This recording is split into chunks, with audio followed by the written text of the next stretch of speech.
যার নামে আল্লাহ তাআলা কোরআনে একটা সূরা দিলেন। উনি পৃথিবীতে এমন একজন মহিয়সী নারী, যেই নারীর গর্ভে, যেই নারীর পেটের ভেতরে স্বামীর স্পর্শ ছাড়া সন্তান দিয়েছে কে? সাইয়েদনা ঈসা আলাইহিস সালাম পেটে আসলেন, মারিয়াম আলাইহিস সালাম লজ্জা পেলেন।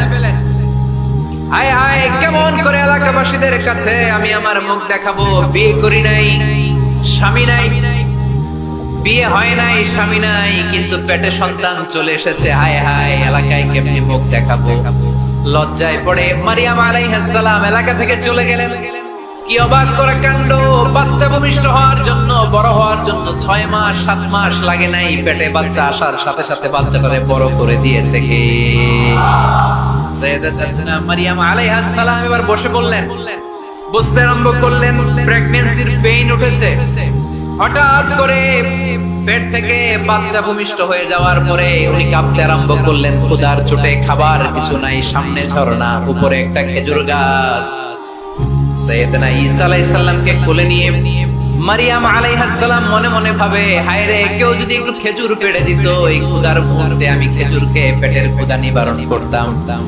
রব্বুল আলামিন মারিয়ামকে উদ্দেশ্য করে আয়াত নাযিল করে দিলেন, ওয়া হুজ্জি ইলাইকি বিজিযিন নাখলাতি তুসাকিত আলাইকি রাতাবান জানিয়া। কোরআন সাক্ষী, হুজ্জি ইলাইকি বিজিযিন নাখলা, এর মানে হচ্ছে মারিয়াম কেউ পেড়ে দিবে না, একটু কষ্ট করে হাতটা উঁচু করে খেজুরের ডালা ধরে ঝাঁকুনি মারো, টসটসে কাঁচা পাকা খেজুর নিচের দিকে পড়বে, তারপর তুমি তুলে খাবে। সুবহানাল্লাহ পড়ে।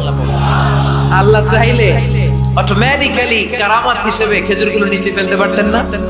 কথা কন, খেজুরগুলো অটোমেটিক্যালি নিচের দিকে পড়ছে? পড়ে নাই। আল্লাহ শিক্ষা দিয়েছে, যেই পরিস্থিতিতে থাকো না কেন, তোমাকে শ্রম ব্যয় করে, কষ্ট করে তোমার উপার্জন করতে হবে, রিজিকের বন্দোবস্ত করতে হবে। চিল্লায় বলেন ঠিক কিনা? ইসলাম আমাদেরকে এটাই শিখিয়েছে, কাজে লজ্জা নাই।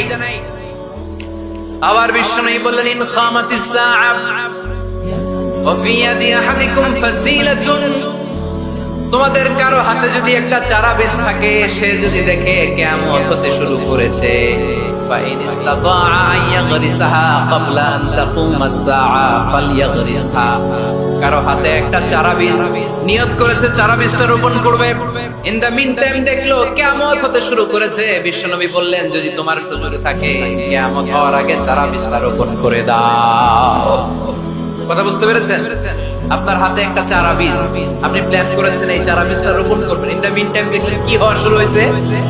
ইযা সুলজিলাতিল আরদু জিলজালাহা, দ্য বিগেস্ট আর্থকোয়েক, ভূমিকম্প শুরু হয়েছে, কিয়ামত হয়ে যাবে। বিশ্বনবী বললেন, কিয়ামত হইতেছে ওদিকে, আর তোমার হাতে যদি চারা বীজ থাকে, দেরি করো না, কিয়ামত তোমার কাছ পর্যন্ত আসার আগে সুযোগ পেলে চারা বীজটা রোপণ করে দাও।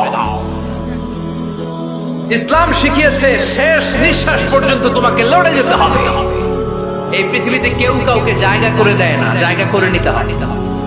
এই পৃথিবীটা, the life is not a bed of roses, এটা ফুল বিছানো কোনো ফুল সজ্জা নয়, এটা কণ্টকাকীর্ণ। কেউ আপনার স্পেস করে দিবে না, কেউ আপনাকে সুযোগ করে দিবে না, কেউ আপনার জায়গা করে দিবে না, বরং আপনি জায়গা করে নিলে টাইনা নিচে নামা। কথা বলেন। এজন্য কখনো অলসতাকে স্থান দেয়া যাবে। রাসূল বাত্তালি, দুক্কানু শয়তান, অলস মস্তিষ্ক শয়তানের আড্ডা। অলস যদি কেউ থাকে, এটাতে টেনে বেঁধে কাজে নামাবে, পারা যাবে? আলহামদুলিল্লাহ, লক্ষ্মীপুরে এরকম অলস ছেলে পেলে নাই।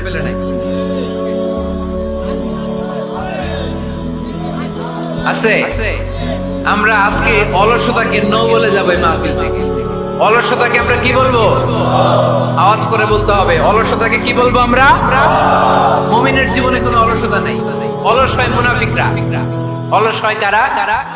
চিল্লায় বলতে হবে। মুমিনরা অলস হয়। অলস হয় কারা?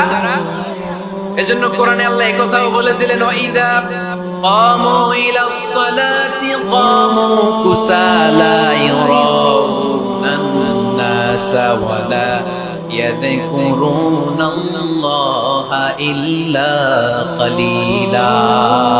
সুবহানাল্লাহ পড়েন। মুনাফিকরা যখন মানুষকে দেখানোর জন্য নামাজে যায়, ওই নামাজে তাদের ইখলাস নাই, ওই নামাজের ভেতরে তাদের কোনো খুশু খুদু নাই। ওই নামাজের ভেতরে আছে শুধু অলসতা। ওই নামাজে কি আছে? কিন্তু আমরা যখন নামাজে যাই আমাদের অলসতা আছে। আমরা নামাজ পড়লে আমাদের হৃদয়টারে সজীব করে দেয় কে? আমরা ওযু করলে আমাদের মনটাকে চাঙ্গা করে দেয় কে? আমরা মসজিদে ঢুকলে হৃদয়টাকে প্রাণবন্ত করে দেয় কে? মুমিন তো নামাজে গেলে চাঙ্গা হয়, মুমিন ওযু করলে চাঙ্গা হয়। বিষ্ণু ঈসা ইসলাম বললেন, ইয়াকিদু শাইতানু আলা কাফিয়াতি রাসি আহাদিকুম ইযা নাম। খেয়াল করে শুনবেন লক্ষ্মীপুরের ভাইরা, চমৎকার একটা হাদিস। আমরা যখন ঘুমোতে যাই, শয়তান আমাদের প্রত্যেকের মাথার পিছনে 3টা অলসতার গিট মারে। কয়টা? আওয়াজ করে বলেন।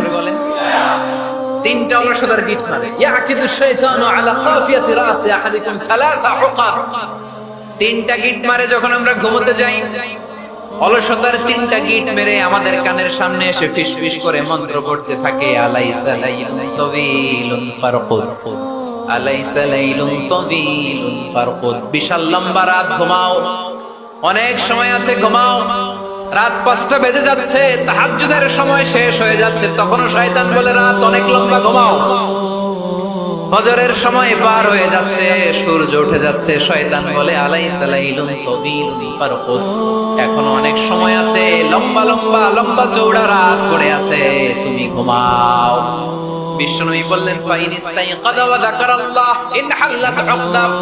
আমার উম্মতের কেউ যখন ঘুম থেকে জেগে ঘুম থেকে ওঠার দোয়া পড়া শুরু করে দেয়, অলসতার প্রথম গিটটা সাথে সাথে খুলে দেয় কে? আপনি ঘুম থেকে উঠেই যখন ঘুম থেকে ওঠার দোয়া পড়বেন, আপনার অলসতার প্রথম গিট খুলে দেয় কে? ঘুম থেকে ওঠার দোয়াটা কি? আলহামদুলিল্লাহিল্লাযী আহইয়ানা বা'দা মা আমাতানা ওয়া ইলাইহিন নুশুর। প্রশংসা সে আল্লাহ, যে আল্লাহ আমাদেরকে লম্বা একটা ঘুম শেষে, মৃত্যু শেষে আমাদেরকে ঘুম থেকে উঠালেন। এই দোয়াটা পড়ার সাথে সাথে শয়তান যে 3টা গিট মারছে, ওই 3টার একটা খুলে দেয় কে? ফাইন তাওয়াদ্দা ইনহাল্লাত উকদা। ঘুম থেকে জেগে ঘুমের দোয়া পড়ার পরে যখন কেউ ওযু করে ফেলে, অলসতার দ্বিতীয় গিটটাও খুলে দেয় কে? ওযু করার পরে ফাইন সাল্লাত ইনহাল্লাত উকদা, নামাজের মুসল্লায় দাঁড়িয়ে যখন নামাজ শুরু করে দেয়, অলসতার 3 নাম্বার গিটটাও খুলে দেয় কে? 3টা গিট যখন খুলে দেয়, বিষ্ণু ঈসা ইসলাম বললেন, ফাসবাহা নাশীদাল কলব। নাশীদ, তখন মুমিন বান্দা সজীব হয়ে ওঠে, প্রাণবন্ত হয়ে ওঠে, উচ্ছ্বসিত হয়ে ওঠে। ওয়া ইল্লা খাবিসান নাফসি কাসলান। আর যদি ঘুমিয়ে থাকে, 3টা গিট তার মাথার পেছনে শয়তানের অলসতার লেগে থাকে, তাহলে তার দিনটা শুরু হয় অলসতা দিয়ে, আর সে হয় অলসতার রাজা। চিল্লায় এখন ঠিক কিনা? এজন্য আমরা কি অলস হতে চাই না কর্মঠ হতে চাই? কোন নবীরা কি অলস ছিলেন? পৃথিবীতে কোন নবী অলস ছিলেন? সব নবী কর্মঠ ছিলেন। বিষ্ণু ঈসা ইসলাম বললেন, মা বাআসাল্লাহু নাবিয়্যান ইল্লা রাআল গানাম। এই পৃথিবীতে এমন কোন নবী নাই যে নবী বকরি চড়ায় নাই। কি চড়ায় নাই? বকরিরে আপনারা লক্ষ্মীপুরের ভাষা কি বলেন?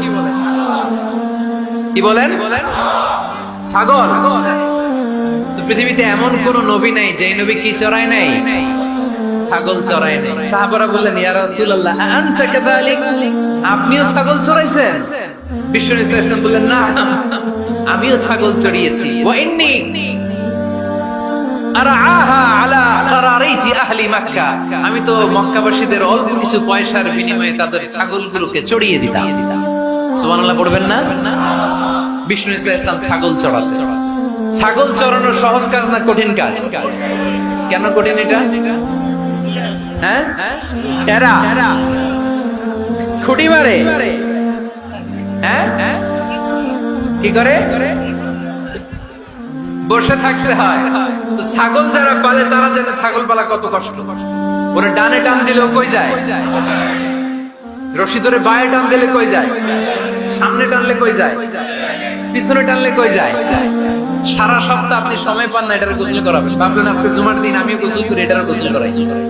এটারে আপনি পুকুর ঘাটে নিবেন, টান দিয়েছেন, ওর বাপের কিরা ও 1 ইঞ্চিও সামনে যাবে না। ঠিক কিনা? এই টেরা প্রাণী আল্লাহর কি মহিমা! আল্লাহ তাআলা পৃথিবীর সবচেয়ে শ্রেষ্ঠতম মানুষদেরকে ছাগল চড়িয়ে ছেড়েছেন। ঠিক কিনা? মা বাআসাল্লাহু নাবিয়্যান ইল্লা রাআল গানাম। এই পৃথিবীতে এমন কোন নবী ছিল না যে নবীরা ছাগল চড়ায় নাই। আল্লাহ বোঝাতে চাইলেন ছাগল চড়ানো অনেক কষ্টের কাজ। অনেক ধৈর্যের প্রয়োজন। এখন নবীরা তোমরা ছাগল চড়াও, কিছুদিন পর ছাগলের চেয়েও টেরা জাতি মানুষ চড়াইতো। মানুষের মধ্যে টেরা আছে না নাই? ভালো বললে ভালোটা বুঝে না, ডানে যেতে গেলে বায়ে যায়, বায়ে যেতে বললে ডাইনে যায়, এরকম আছে না নাই? সম্মানিত ভাইয়েরা, সমস্ত আম্বিয়া আলাইহিস সালাম ওনারা কর্মঠ ছিলেন। সাইয়েদনা আদম আলাইহিস সালাম নিজ হাতে চারা গাছ রোপণ করে চাষাবাদের কাজ করেছেন, সুবহানাল্লাহ পড়েন। সাইয়েদনা ইব্রাহিম আলাইহিস সালাম চাষাবাদের কাজ করেছেন। সাইয়েদনা দাউদ আলাইহিস সালাম নিজ হাতে যুদ্ধের জন্য যে পোশাক পরতে হয়, যেটা পরলে গায়ের মধ্যে ছুরি মারলে ঢুকে না, ওই শিরস্ত্রাণ বানিয়েছেন, নিজ হাতে তলোয়ার বানিয়েছেন, সুবহানাল্লাহ পড়েন। সাইয়েদনা মুসা আলাইহিস সালাম ছাগল চড়িয়েছেন। সাইয়েদনা মুসা আলাইহিস সালামের মেজাজ নরম না গরম? নবীদের মধ্যে সবচেয়ে বেশি মেজাজওয়ালা নবী ছিলেন মুসা আলাইহিস সালাম। উনিও 8 থেকে 10 বছর সাইয়েদনা শুআয়ব আলাইহিস সালামের এরিয়াতে ছাগল চড়িয়েছেন। চিল্লায়ে বলেন সুবহানাল্লাহ। এজন্য নবীরা যেহেতু কাজ করেছেন, কর্মঠ ছিলেন, আমরাও কর্মঠ হব, ঠিক কিনা? সাহাবারাও কর্মঠ ছিলেন, বিশ্বনবীর সাহাবারাও ব্যবসা করতেন। সাইয়েদনা আবু বকরের বিশাল ব্যবসা প্রতিষ্ঠান ছিল, সুবহানাল্লাহ পড়েন। আপনারা হজ উমরা করেছেন কে কে? দেখি করছেন? মাশাআল্লাহ। যারা করে নাই আল্লাহ তাদেরকে আল্লাহর ঘর জিয়ারতের তুমি নসিব করো। বিশ্বনবীর মাকবারার সামনে দাঁড়িয়ে আমরা যেন সালাম পেশ করতে পারি, তুমি নসিব করো। বাইতুল্লাহ শরীফে এবং মসজিদ নববীতে আমরা যেন সালাত আদায় করতে পারি, আল্লাহ তুমি নসিব করো। সাইয়েদনা আবু বকর রাদিয়াল্লাহু তাআলা আনহু ব্যবসা প্রতিষ্ঠান ছিল মক্কার কাবাঘরের পাশেই। ওনার ব্যবসা প্রতিষ্ঠানগুলো যেখানে ছিল ঠিক ওইখানে সৌদি সরকার এখন শপিং মল বানিয়ে দিয়েছে, মাসজিদ আবু বকর। মক্কা শহরের যেখানে বহিরাগতরা এসে ওখানে ছাগল, ওখানে ঘোড়া, উট এগুলো রাখতো, আস্তাবল রাখতো, ঘোড়া আর উট যেখানে রাখা হতো ঠিক ওই জায়গায় সৌদি সরকার ওটার পার্কিং লট বানায়। যেখানে আগে সাহাবাদের ব্যবসার জায়গা, ওইখানে বর্তমানে শপিং মল। যেখানে আগের সময়কাল সাহাবারা উট আর ঘোড়া রেখে বাধ্য, ওইখানে এখন গাড়ি ঘোড়া রাখার ব্যবস্থা করা হয়েছে। সাইয়েদনা আবু বকর অনেক বড় ব্যবসায়ী ছিলেন। ওনার নিজ টাকা দিয়ে হাবাসা থেকে আসা সাইয়েদনা বেলালকে তিনি 20,000 স্বর্ণ মুদ্রা দিয়ে উমাইয়া ইবনে খালাফের কবল থেকে তিনি মুক্ত করেছেন। সাইয়েদনা উসমান যুন্নুরাইন বড় ব্যবসায়ী ছিলেন। নিজের টাকা দিয়ে মদিনার মুসলমানেরা পানি খেতে পারে না, পীরে রুমা নামে একটা কুয়া ছিল, এই কুয়ার মালিক ছিল ইহুদি। মুসলমানেরা পানি খেতে গেলে এসে বকা দিত, পানি খেতে দিত না। বিশ্বনবী বললেন, আমার সাহাবীদের মধ্যে এমন কি কেউ নাই নিজের অর্থায়নে পীরে রুমা কিনে মুসলমানদেরকে দিয়ে দিবে? সাইয়েদনা উসমান যুন্নুরাইন বললেন, ইয়া রাসূলুল্লাহ, আপনার খেদমতে আমি হাজির। সাইয়েদনা উসমান যুন্নুরাইন নিজের অর্থায়নে পীরের উম্মাটা কিনে মুসলমানদের জন্য সদকা করে দিয়েছে। তো ব্যবসা না করলে, কর্মঠ না হলে, উপার্জন না হলে সদকা করা যাবে? চিল্লায় বলেন করা যাবে? সুনানে তিরমিজির বর্ণনা, বিষ্ণু ঈসা ইসলাম মক্কা থেকে যত সাহাবারা হিজরত করে মদিনায় এসেছে, মদিনাতে কোন না কোন সাহাবার সাথে বিশ্বনবী ভাতৃত্বের বন্ধনে আবদ্ধ করে দিয়েছে, সুবহানাল্লাহ পড়ে। এজন্য মক্কা থেকে যারা এসেছে এদেরকে বলে মুহাজির, এদেরকে কি বলে? আর মদিনায় যারা ছিল এদেরকে বলে আনসার, এদেরকে কি বলে? আওয়াজ করে উত্তরে দিবেন। মক্কা থেকে যারা এসেছে তাদের নাম, আর যারা মদিনার সাহাবী তাদের নাম আনসার। আজকে এই মাহফিলে লক্ষ্মীপুর এর বাইরে থেকে কারা কারা আসছেন দেখি?